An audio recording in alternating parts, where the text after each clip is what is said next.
Hello, everyone. Today is Saturday, February 8th, 2020. Welcome to our Contract Trust Conference Call. We are not accountants, tax professionals, lawyers, or currency dealers.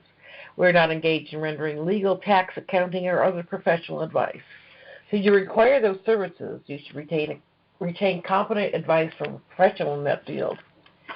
So I'd like to thank you for joining us today. My name is Carol Werelius, and my associate Jim Knox and I have these calls every second and fourth Saturday of the month. These calls are recorded and available on our website, www.indicatorinformation.com, iqdcalls.com, and YouTube. As we get closer and closer to our expected RV, which we all thought would be here by now, we thought this would be a good time to review our common law contract trust and why we think is the best vehicle for you to protect your assets.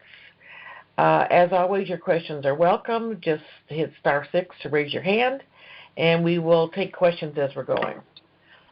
And Jim just had, talked about him, and I have to tell you, most of you know that I've also had a bad cold in the last couple of weeks, and while not as serious as some of Jim's issues, I'm still a little stuffy sometimes, so excuse me if I cough or sound a little nasal.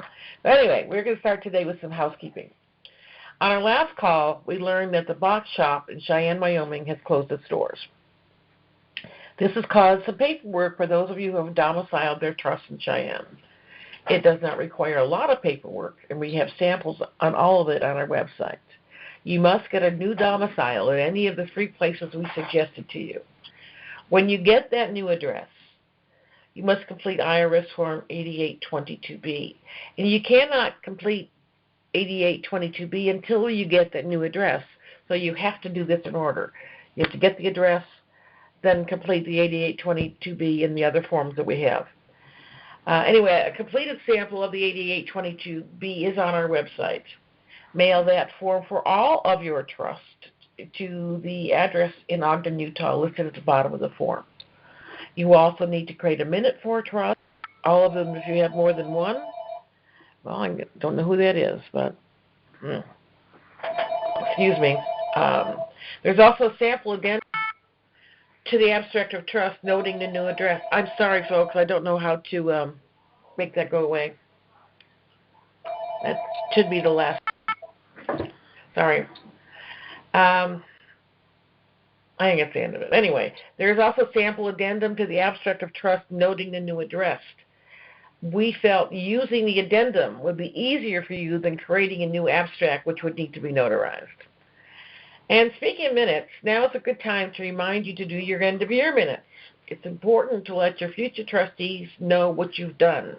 If you have purchased additional currency, be sure to note it on the trust. Samples of that are on the website as well. Most of you are aware of our members-only website, www.indicatorinformation.com. You are invited to join when you purchase a trust. The content was designed for our trust only. We ask that you do not share your password. Jim has endeavored to pack that site with as much information as you're ever likely to need.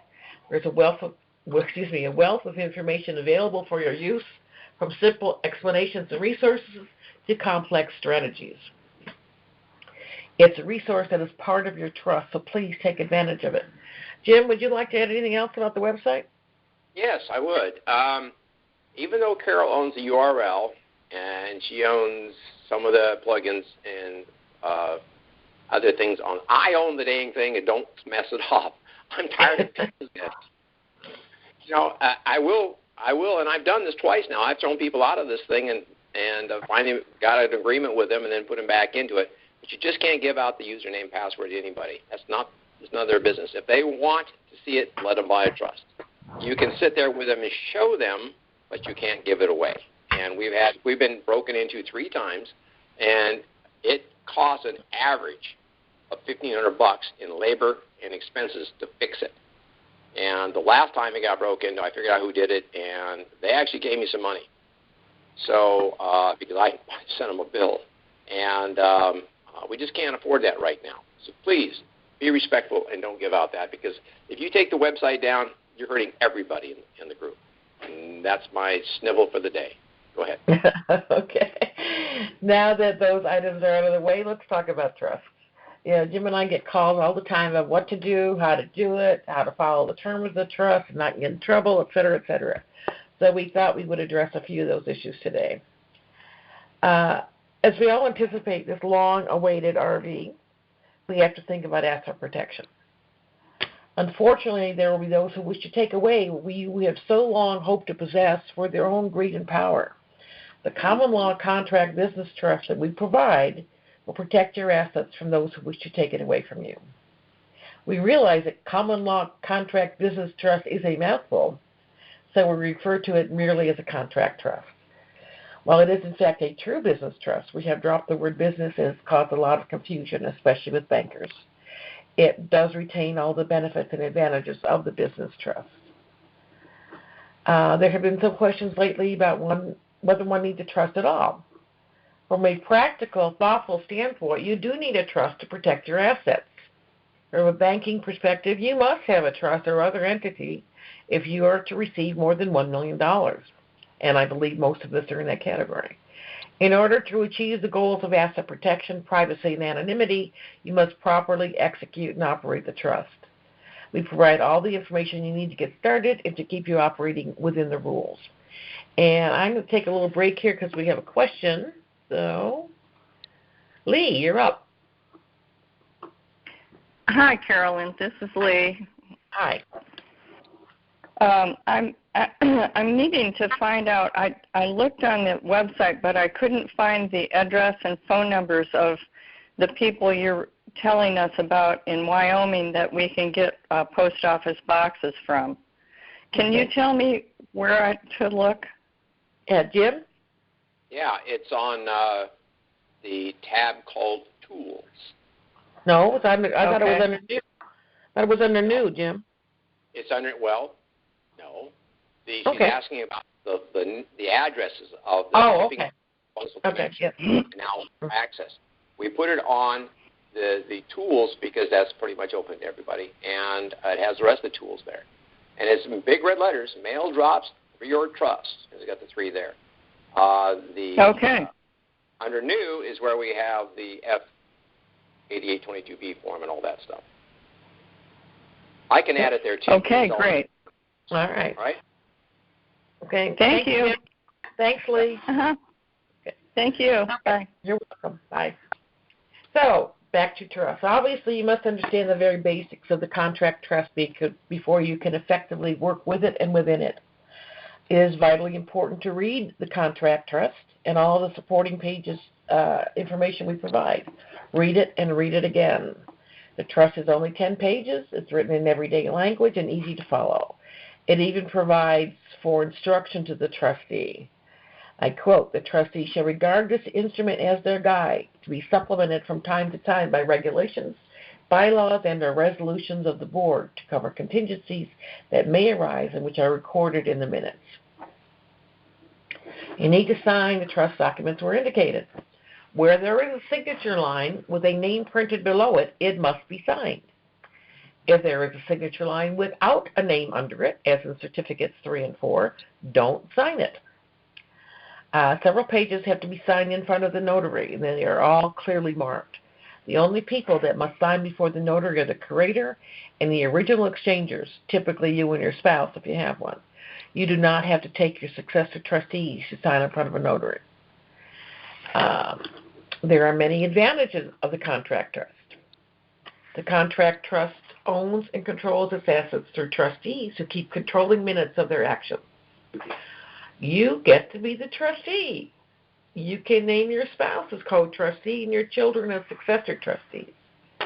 As trustee, you are in total control of the trust and its assets. There is no one between you and your money. A person can transfer all of his or her property, real or personal, to a contract trust. Such property is thereby protected from personal liabilities, probate, and death taxes. So you can see why if you are putting your currencies into the trust and they revalue to a considerable amount of money, you can see why you want to protect them, especially from probate and death taxes. The contract trusts that we prepare are irrevocable. The contract trust is born to live and not to die as conventional statutory trust. And we do have another question here. So let's see, area code 816. Hello, Carol. Jim. Carol, when we list our currencies in our trust, do we need to put the amount of each currency or just the currency? I've always left the amount blank, and it's up to you to fill it in. Okay. The same would happen with you add currency to your trust. Yeah, we have a sample minute for adding currency. The trustee purchased additional currency on behalf of the trust. And I never put amounts in. I'd like to add to that. Go ahead, Jim. Also, the reason I don't put the number on of the amount of currency, I put the currencies, but not the amount, is because up to the last minute, I may give some away. I may add some more. I may, you never know. I'm giving currency away to my family and friends right now. So I don't want to put the number in the trust and have to scratch through it. If I'm going to do any accounting like that, that'll be in a separate spreadsheet to be attached as an addendum to the trust, like an Excel spreadsheet. And that's my take on that. Go ahead. Okay, thank you.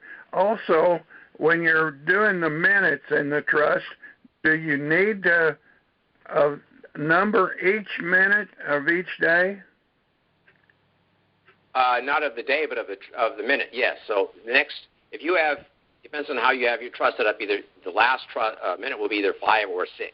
Well, the next minute you add is going to be 7, then you're going to add minute 8, and then add minute 9. It's not by day, it's by inserting a new minute. And you just sign it, and you date it, and you put it in the trust. Thank you. I have to ask, is this Dean? Yes, it is, Carol. I thought that your name didn't come up, but I recognize your voice. Hey, it's good to hear from you guys again. We missed a week. You. Yeah, we did. Yeah, thank you. Okay, if we don't have any more questions, we can go back to our program. The biggest question for most people is, how do I get money out of the trust? There are actually several different ways. The first way is to pay yourself a modest salary as trustee, and this could be anything. You could $5,000, $10,000, $500, whatever you want. This should be enough to cover your everyday needs like groceries, utilities, gasoline, medical bills, etc. The second way is to declare and pay a distribution to the trust certificate holders of the contract trust. In either case, this money is taxable income to you at this point in time. We don't know how that may or may not change.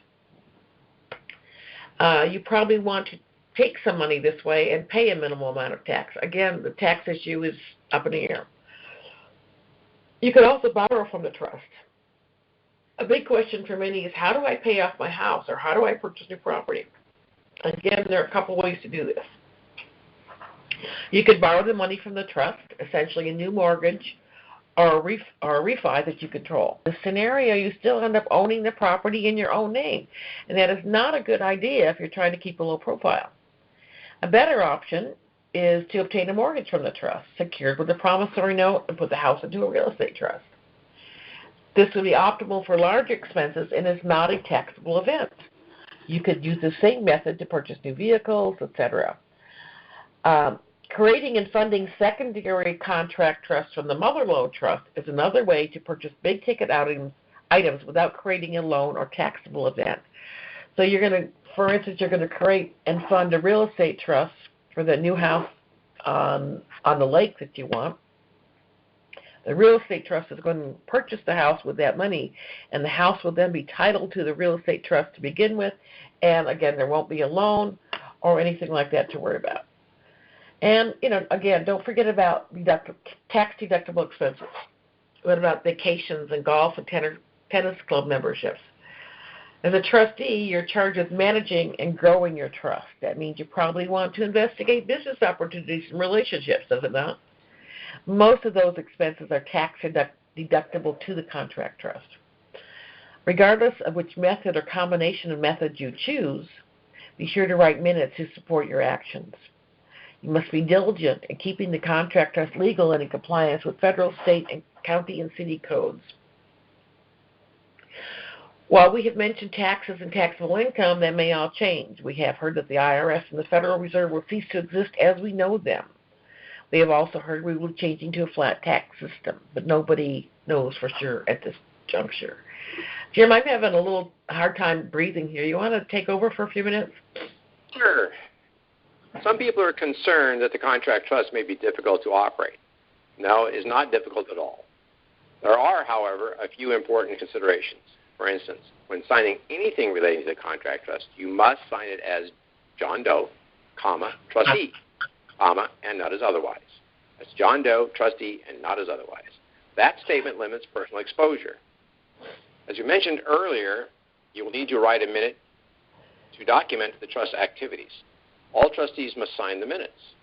If the trust transacts no business in any calendar year, you should write it at the end of the year in the end of the year minute, documenting that. The contract trust packages comes with complete operating instructions. Our new members and our old members only use this website for vast offering of minutes and resolutions for them to expand on their knowledge. The issue of taxation has come up time and time again. We have all heard the actual exchange is supposed to be non-taxable event, but I don't think anyone knows for sure. Even if it isn't taxed federally, it may be taxed the individual states. If you live in a state that imposes a state income tax, you may wish to domicile your trust in one of the 7 states that do not levy such a tax. The legal use of a rental box, either in your home state or a no-tax state, gives you added privacy and anonymity. That brings up another question. Will I have to go to the domicile state to exchange to do my banking? No. You do not have to do that. As trustee, you'll exchange and manage the trust business from wherever you choose, in as many places as you choose. Many of us have waited a long time for this RV to occur. We have plans for new houses, new cars, helping out friends and family, not to mention our humanitarian goals. How do we get the money to do all of these things? We are not accountants, CPAs, or tax professionals. We do not know what restrictions we may be under post-RV. All I can offer you right now is my opinions on a possible scenario for some immediate needs. Now, this is the first one. Mr. Banker, I now have X million dollars. I would like you to put $100,000 into a new personal account. I would like you to take $7,500 cash. I would like to take $7,500 cash with me when I leave today, as well as a debit card attached to my personal account. I will need these wires to be sent here and here, and here's the list of cashier's checks that I need. I will need a pass-through account for X amount of dollars. I would like to put the balance into an account at your bank or ABC Trust. That would be your mother-lode trust. Here's my paperwork. You have the abstract and the EIN. Should be all you need. Again, I'm not a CPA or tax planner. This is just my opinion on how we may be able to take advantage of this one-time tax break. This is obviously pretty simplified, but you get the general idea. The contract trust that we prepare is a common law instrument. Our right to contract is guaranteed by Article 1, Section 10 of the Constitution. December 2019, at the World Economic Forum in Davos, President Trump announced that 187 judges have been appointed to interpret the U.S. laws for return to common law of the original U.S. Constitution. In his State of the Union address, he stated that there would be many more judges appointed. Your contract trust is yours, a very private instrument that is, frankly, nobody's business but yours. Although we suggest you do not show it to the banks, etc., sometimes you have to. As currency holders, we all expect to be working with a host of professionals to help us manage the assets of the trust. These professionals must be familiar with the contract trust and the rules and the regulations applicable to the contract trust in general. They must therefore apply themselves to the study of those rules and regulations applicable to the contract trust before they can do justice to the contract trust operation. They will have to do their homework. Be advised that most professionals are not interested in learning anything new, but if they want your business, and they will have to learn it. No one attacking the contract trust with intent to distort it in any way can be successful if the contract trust organization is properly presented and represented. Now, the next one is some thoughts that I'm supposed to have and my contact information. Well, I'll get into that in a minute. But here's what I do, folks. I do it a little bit differently. I know that I'm going to be acquiring more cars and more real estate, so I'm setting up trust in advance for that. But those of us that don't set up trust, as long as you know what you're going to get ready to do, you have some strategies. One of the things that I am doing is I like the idea of moving money back to the mother trust. This is just my stuff, kids. Don't, this is not what Carol's thinking. This is what I'm thinking. So what I'm going to do is I'm going to borrow the money from the trust to a real estate trust. I'm going to pay back some of that money, if not all that money, at a 1% simple interest loan. 1% simple interest. I mean, not compound, simple interest, 1%. Now, that puts money, as I'm going through my life, that puts money back into the trust to add more things. Now, of course, we'll have a lot of sources of income, so we can afford to do that.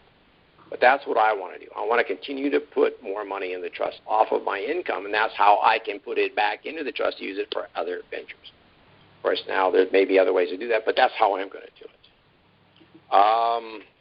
On trust certificates, I've had a lot of calls, well, I need more certificates. No, you don't. You need to go down and make copies of what you have. So take one of the certificates, either 3 or 4. Take it down to where they have a color laser copier. Have them get out some card stocks, heavier white paper, and photocopy that certificate onto 4 or 5 or 10 pieces of paper. It has no number in it, and you can write it as the name of your trust, but no number for the trust certificate, no certificate amounts, nothing. You just copy the blank number 3 or number 4 certificate, and then you can have all you want. And otherwise, you're going to have to hand type it or type it into some type of certificate stock, and that's not fun. So, yeah. Carol, you want to add to that? Yeah, you're right. That's a very good idea, Jim, for the certificates. And trust me, folks, you do not want to type this out yourself. It took me a long, long time to get it all to fit correctly on that page.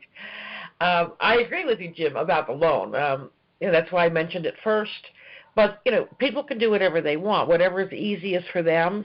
And let's face it, most of us are going to have financial advisors or wealth managers who will also, say, well, I think you should do it this way. It might be better for you tax-wise to do it this way.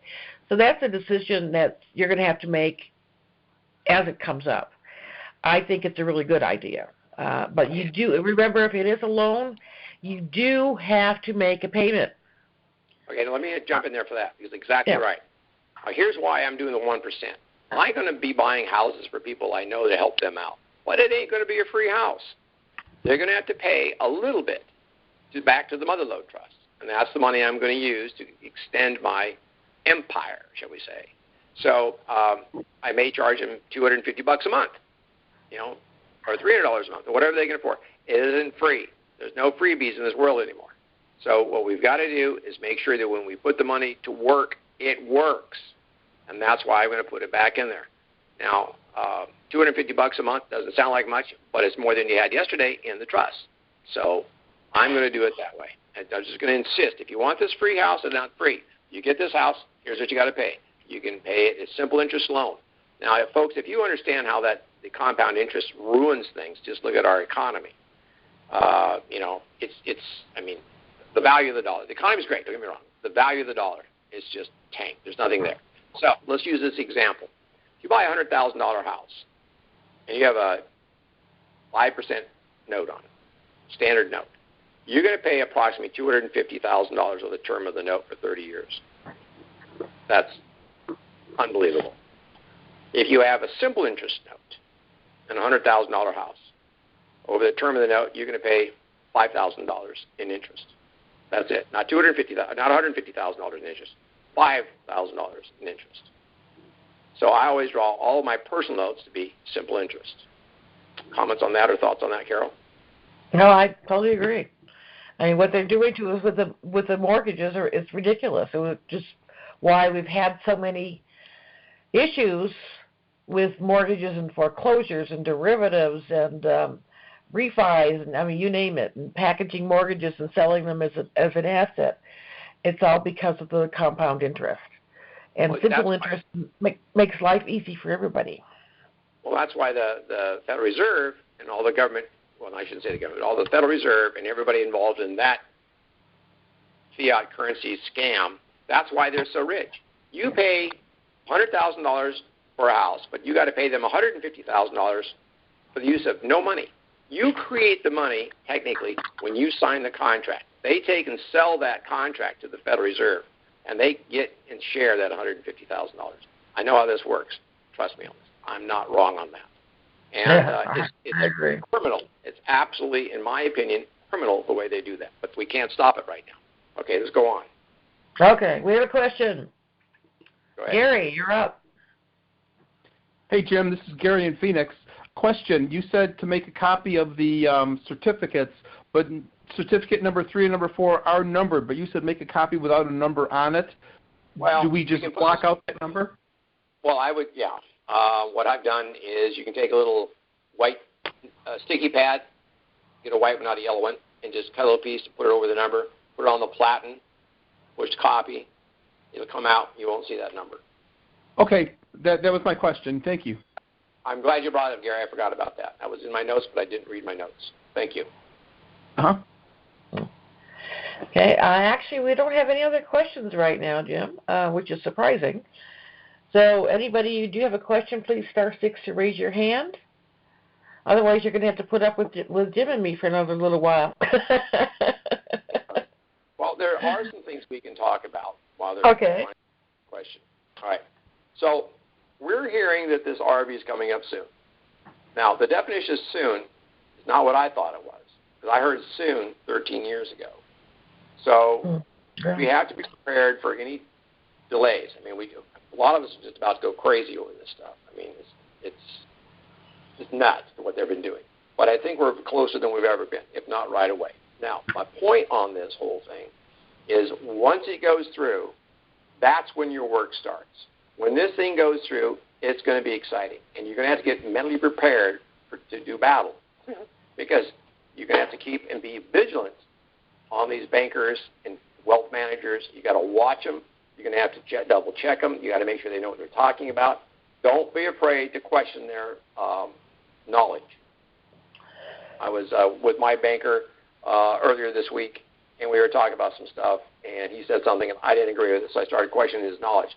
Come to find out he was wrong. And so I explained it to him. We looked it up, and I was right. And he was very gracious. Well, you're right. I didn't realize that. We'll do it that way. And so if you talk to them in a civil tone and you work with them and negotiate, say, well, that's not what I heard. Let's look that up. Don't argue with them. I like to argue. Don't argue with them. Really? Just say, you know how I am, Carol. Don't argue with them. Just say, let's look that up. Because all their computers go right to the Internet. And you can look it up and you can find it, and that's the way you go. And that's what we're getting ready to go through. You've got to get mentally prepared for this. It's going to be fun and tedious at the same time. The fun part is what you can be able to do and how you can be able to build your empire. The tedious part is repetitively explaining things to people, because they're not going to really understand a lot of stuff. They're on a different page than we are. But that doesn't mean they can't do and learn what we do. And but I'm really jazzed that President Trump is announcing that we have these judges to study and understand common law, because we know we're going to go back to that. There's a lot of rumors out there about what's getting ready to happen, and that's just what they are, rumors. I've never seen any official documentation from any government agency talking about the RV as we understand it as denarians. So, it's all hearsay right now until we see something. That's my take on that. What else can we talk about this? Well, Jim, I agree with you. When people are working with wealth advisors, et cetera, folks, don't forget it's your money. They can advise you, but they're not going to. I mean, you have to have a tight rein on them. It's your money. If they say, I think you should do this, and you don't think you should, as Jim says, challenge them. Tell them, no, I don't particularly want to invest in that today. You need some time to think about it. Well, I need to go home and I need to discuss that with my co-trustee. Don't let them push you into making decisions that you're not ready to make. It is your money. and it's your trust, and they can't do anything without you. So just bear that in mind. You were still in the driver's seat. Absolutely. All right. The next thing is I want to go back to the change of address. I want to tell you where it's at on the website. So we have a tab called New. Now, the menu that's on here, I can't change it because it's inherent in the theme. I probably could if I spent days studying it, but I'm not about to do that. So when you go to the website, you find it, mouse over the word New slowly from below and go up to it. Because if you get too close to the one above it, you won't be able to get it to work. The list of documents right above it on my computer because I have a wide screen. But go find the one that says asterisk, NEW, asterisk. Okay, so New. If you mouse up from below it slowly, it'll say you can either click on the word New, or there's a little black box that pops down that says Changing Trust or Domicile Address. Click on that. That'll take you to indicator-information.com/changing-trust-domicile-or-address. Okay. Now, when you're there, you get the changing trust domicile address, and you get the actual minutes to add to your trust. You get the identity of the abstracted trust, and down below that you get the actual form, IRS Form 8822B, better known as F8822B, F standing for form. And it's a blue hyperlink. You can click on it, and you'll actually get a trust or a form that will pop up that you can fill out online and then print it. Below, I have a sample. And yes, I know I made a typo. Line 4A, don't call me, I know, it says, your Rousset instead of trust. Misspells trust.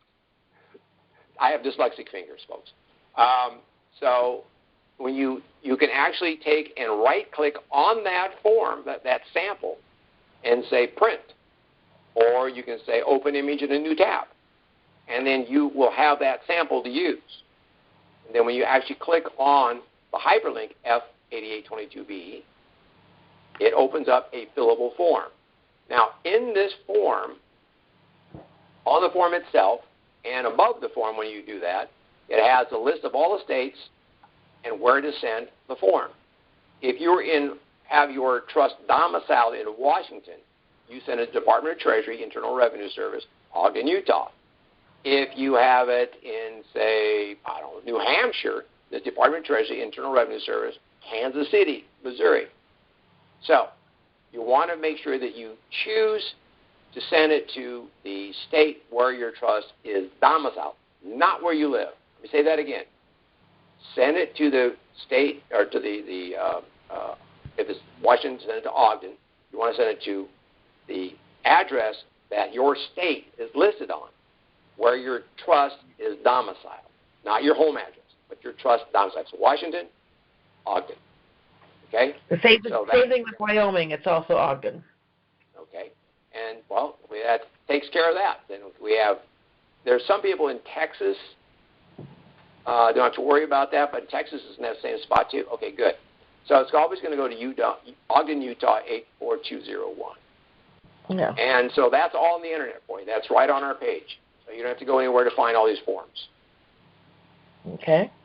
Okay, so... we have another question. Take it.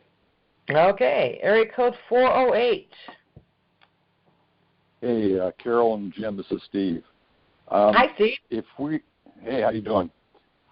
If we are switching states for domicile, do we have to do a recheck on name availability in the new state? No. It's not registered state at all. You don't worry about the state. You're just getting a post office box there. It's registered with the federal government, which trumps the state, pardon my pun. And so be sure if you're domiciled, for example, if you're domiciled in Wyoming and you want to move to Washington State. So when you fill out the form, it's going to ask you for let me pull it up here. It's going to ask you for the previous address. You would put not your home address. You'd put the Wyoming address that you used to have, the box number and everything. And then where it says where it's going to, new mailing address, then you put your Washington State address, the new Washington State address that you're going to go to. Always use the domicile address of the state. And no, you don't have to register it with anybody. And that's the unique thing about these. These are private contracts. Good question. Thank you. Yeah, that is a good question. And people have asked that often, do I have to look up the name? There is no name lookup because it's not registered. And again, as Jim says, one of the beauties of this trust is it's totally private. It's not registered with any state. I think Nevada is requiring it now for some reason, but it doesn't have to be registered. It doesn't need a resident agent. You don't have to pay annual franchise fees. So this is a one-time deal. So it helps you. It helps you a great deal. In Oregon, now we have to register business trusts, but this is exempt from that because it's contractual private trust, basically. But when I read the statute and everything, I didn't have to register anything. And when I showed the banker that, because he said, well, his business got to be registered. No, it doesn't. So I showed him the deal. I showed him the abstract. I actually showed him the whole trust because I'm trying to build a relationship with him. He was really, really impressed. And he said, yeah, you're right. You don't have to record that. Oh. So, and the same thing with Washington. Washington has required that business trust operating a business need to be registered with the state. Right. Other than that, they do not. Yep. It's a way for the state to try and generate some revenue because they see there's a lot of people using business trusts nowadays. But they're not using our type of business trust. This is true. It's a statutory business trust. And go ahead, Jim. Somebody brought up recently that certain states require, if you're domiciled there, you need to have a trustee in that state. And that is for statutory trusts. As Jim said, this is not a statutory trust. It's a business trust or contractual trust company. We have never seen any requirement where the trustee has to be in the domicile. Would you agree, Jim? Totally agree.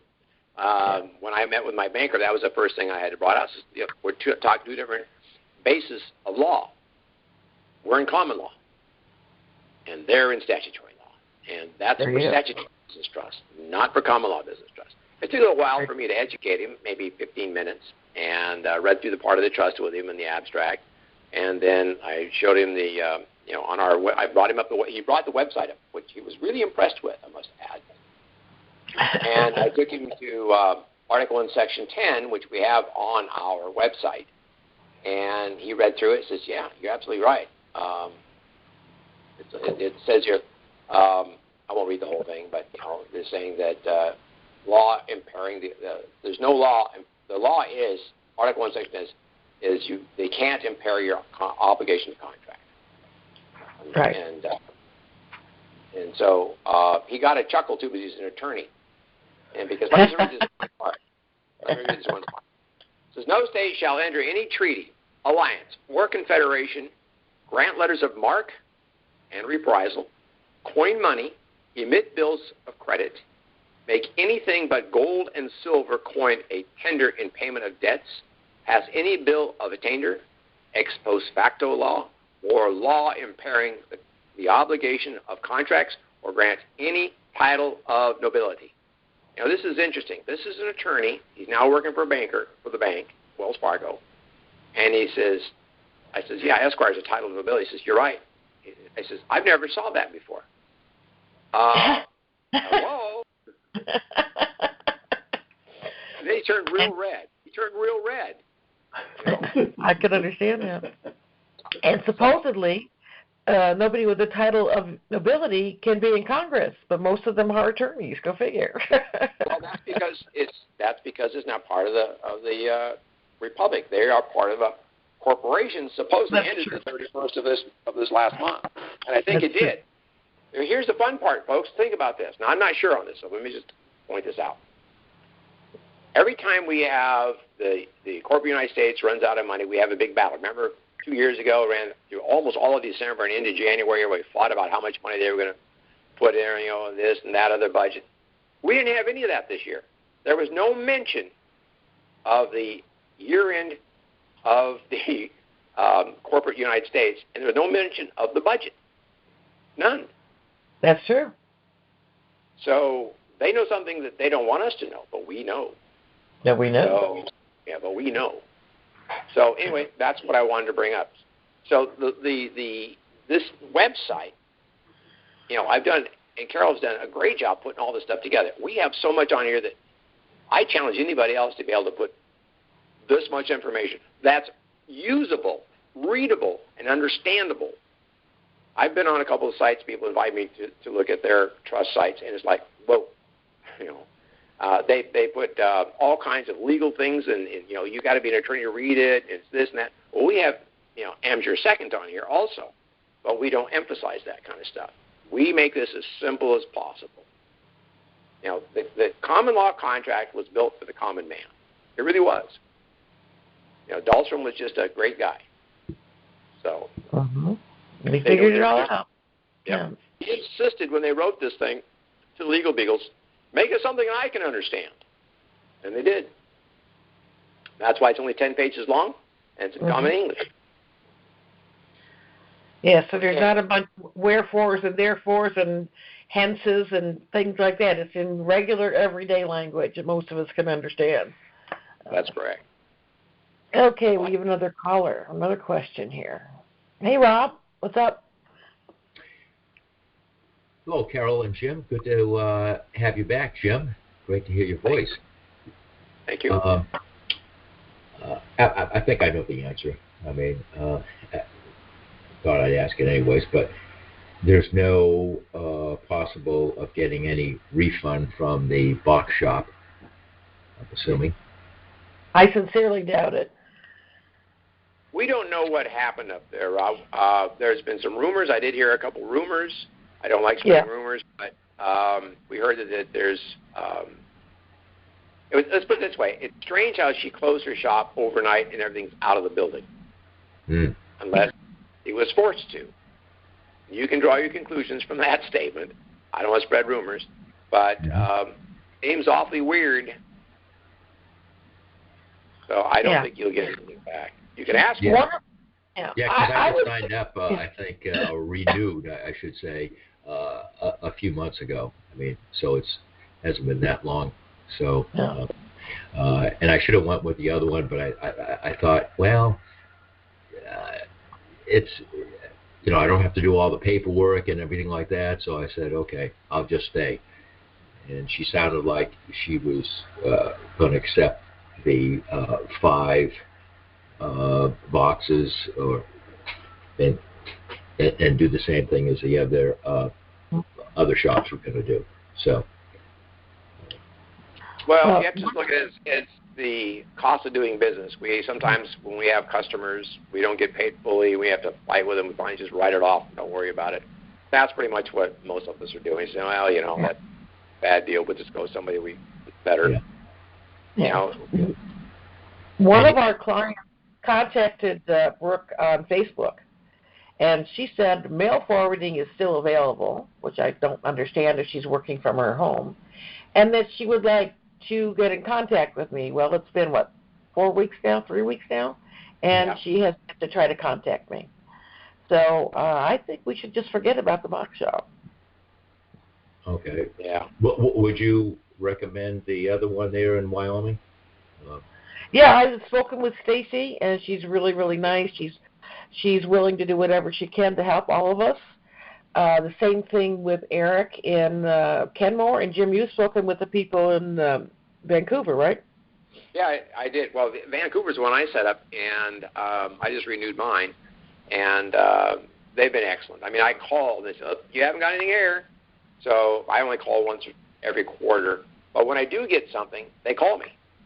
And because it's not a big deal. I mean, it's just one letter every 3 or 4 months or something like that comes in. They'll call me. I got an advertisement or two, and I put the wash on that. But that's all. I mean, they're great. And I will say the same for Eric in the Mail Access in Kenmore. I've had an account there, I don't know, 7, 8, 9 years, I don't know, whatever it is. And even though I have moved to Oklahoma, I maintain that box, and whenever I have mail, she packages it all up and sends it to me once a week. It's been a great system, and they're very, very easy to work with. Very easy. Yeah. I talked to them the other day, told them there'd be some more business coming in, and they agreed, yeah, no problem, 5 plus box there too, so it's not an issue. Right. They understand what we're doing. They don't have a website. You have to call them, and that's on our deal here, on our website. Now, are we supposed to be getting mail? I mean, I've never received any mail. at all. Well, I doubt that you only should be getting something from the IRS. And somebody sent something to that old box number, but it wasn't addressed to my trust. So I contacted the people and said, that person's no longer at this box. And that's all I had to do. Other than that, I've never received anything in the last few years. Yeah, you probably won't. Nothing. Yeah. Just think of it this way, Rob. It's really good news when you don't hear from the IRS. Exactly. Yes. Thank you, Jim. Anything else, Rob? No. Thanks, guys. All right. Thank you. Appreciate it. Okay, we have another one, Jim. Okay. Hi, Audrey. How are you doing today? Oh, I'm doing fine. This is Audrey Clark. How are you? We're well, thank you. We're getting better. Yeah, I have a question on the box. I have mine is registered at on Evanston, the front. Is that something that's still viable? I mean, that's the thing you said. The box shop in Cheyenne is out of business, but is the one the Shipping Plus on Front Street that's still in business? Absolutely, we're still sending people there. And do they? Because I haven't been contacted by them for anything. Am I supposed to be getting something from them? Should I expect something? No, well, if your year or is about up, they'll probably send you a reminder. But other than that, I don't think so. Oh, okay. I just wanted to know if I need to change my post office box too. No, you're fine. In Wyoming is fine. Okay, very good. Thank you so much. You're welcome. That's all I needed. Thank you. Okay, thank you. This whole issue has come up, folks, just with the box shop. If you are anywhere else, you're fine. If you were domiciled at the box shop at 3904 Central Avenue in Cheyenne, you then have to change your domicile. If not, you're fine. It's, whether you be in Wyoming or Washington or Texas or Florida or any other of the states that are not tax states, then you're fine. It's the only one this is affecting is those who are domiciled in Cheyenne at the box shop. Jim, you have anything to add? No, I can't think of anything. I have folks. I have an appointment at 11, so I need to get out of here shortly. Okay. Again, thanks for your well wishes, and Carol will keep you advised. Prefer that if you have questions to call Carol for now. If it's dealing with the website. Oh, let's talk about that. One more thing. Okay. Recently, somebody says, I can't get in, and I went through the process, can't get in. Well, and he says, I use my email address and my password. No, you can't use your email address. When you signed up, you chose a username. The only way to get in there is to use the username and the password, not the email address and the password. It's looking for the username, and it will not let you do that. So be sure, at least it shouldn't do that. It hasn't in the past, but hey, it's a computer. It can change its mind any day. We know how that works. But you want to use the username and the password. Again, that's a really good reason to get RoboForm. They will remember your username and your password. I went down the list. I have 458 passwords in my RoboForm account. Yeah. 458. Now, the reason I have so many, I have clients. I used to do websites. I own a website company. I still work with them. So I have all that available. Now, some of those I haven't been in 4 or 5 years, but it's still there. And there's been many times they'll call me because they can't remember their password. So I'll go in and find it for them. So that's why I have so many. But that is a phenomenal program. It can generate passwords for you at any length you want, from 2 characters to 50 to 100 characters. You'll love it if you get using it. It makes my life so much simpler. Oh, totally. I would not be without it. And what's cool also is you can get an app on your phone, and it still has all your passwords. You go anywhere else, you go to the library, you bring down, I don't know about the library, but wherever you can get RoboForm, you put in your your login, and all of your stuff is available. So it's a good thing, and it's free. To a degree. There's a commercial side, so I don't have the commercial. So anyway, so going back to this. So when you get into this thing, you start using it, it's called RoboForm Anywhere, and mine is. And so I have a specific part of the program they tell me to download. I put it on a thumb drive.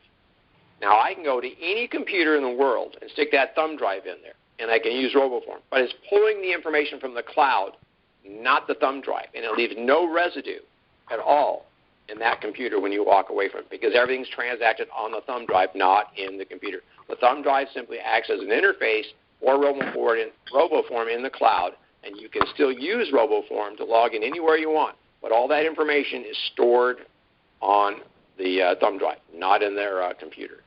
Yeah, the next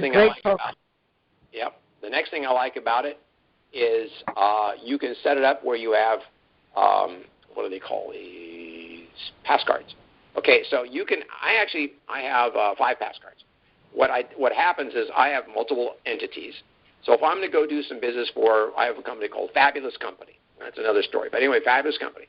And if I'm going to go in there and I want to fill in a form for this company, say they want me to fill out some type of form, name, address, all of that stuff, I can click on that Fabulous Company pass card. It'll go and fill everything I want to fill in. You can actually put credit card numbers and dates and everything in there. I don't do that, but you can. This thing is a powerhouse. And if you learn to use it, it'll save you a lot of time. And also, you can share passwords. Like Jim and I share the password for free conference call. Yep. And a few other things like that. So it's a really good tool. Jim, we do have another question here before you leave. Okay, go ahead. Okay, area code 435. Is that Relia? Yes, it's Relia. Oh, you're talking just the same thing what I was just needing to get the information on. I haven't been on site for quite some time, and it seemed like you gave me a password once that I don't even know how to get in the site. So, well, to get in the site, let me just walk you through that. Anybody that hasn't been on site for a while, I understand. You just don't know. So let me going back to the site here, because I was inside the back end here. We have about almost 500 members in here now. So what we have is you go to just log on to indicatorinformation.com, and you'll see the picture floats across the 2 kids, the we the people, and then the skyscrapers. Anyway, there's words. I'm there. Okay. Right below those words, it says click the login and the blue button. That's all you got to do. Yep. Click the login. That'll take you to your login page. I got to log out so I can see the thing. I'm logged in. Let me log out so I can see exactly what it is, so I can tell you, okay, click the login. Oh, and it's saying forget password and register as a new user. I can redo all that? Well, no, you can't do a new user. You should have your username someplace and your password. So, well, it's been a while. Yeah. I'm not sure. I didn't understand when you were saying what form that was. Would you spell that? I heard global. I heard robo. I don't know. How do you spell that? Robo, RoboForm, RoboForm. RoBo, because I'm not familiar with that either. So okay. I'm doing 2 things at once here for you. If you don't even have to be logged in. Go to our website and click on Tools. There's in the menu there's one that says Tools. There it talks about RoboForm, Mail Washer Pro, which is another product we really like. I get no spam in my computer because Mail Washer will look at all my email for me, show me what's there. I can even unsubscribe from things I don't want to ever come to my computer while I'm on Mail Washer Pro. Then it cleans out all that email I don't want, and then I push send, or whatever the word is. Go to Outlook. And then it loads everything to Outlook automatically. That's another tool. You need to read that stuff. And go to their websites or hyperlinks, and it'll tell you all about it. Now, what you let me relog in here just a second. And I might be able to. Well, let's do this. I'm really running out of time. I can't do it right now. Send me an email. Do you have my email address? I did. Give it. Let me find my paper here. Jim, give it to me again. I don't know where I put it. Probably in my type notes somewhere. All right. Just a second. I got to open up something here real quick. Oh, it's probably on one of your. Oh, here it is. It's on everything. It's security@indicatorinformation.com. Security@indicatorinformation.com. Oh, yeah. Okay, got it. All right, send me that, and I'll go in and find it, and I'll send you your username, and I'll regenerate you a new password. Okay, Jim, thank you so much. I really appreciate that. I just have not been on my computer for a while. It'll probably be later this afternoon or first thing tomorrow. I've got an appointment here in about 2 minutes. I got to get ready to get out of here. So Jim, I need to go. Hey, all right, Carol, about the RoboForm, is there a cost, or how do you sign up for RoboForm? Just go to RoboForm.com and you go sign up for the free one. Oh, wow. RoboForm.com. Okay. Yep. Thank you very much. Thanks, Leah. Bye-bye. Well, Jim, I know you're in a hurry. Thank you for today. You want to give us your contact information, and I'll close. Okay, well, don't want too many contacts right now, but emergency, it's security@indicatorinformation.com. I'm not going to put out my phone number right now. Like I said earlier, I need some time to myself. So go ahead, Carol. All right, and you're losing your voice. Thank you, and enjoy your afternoon. Okay. So, like many of you, we've heard that we must have a trust, so we exchanged, and we urge you to be prepared.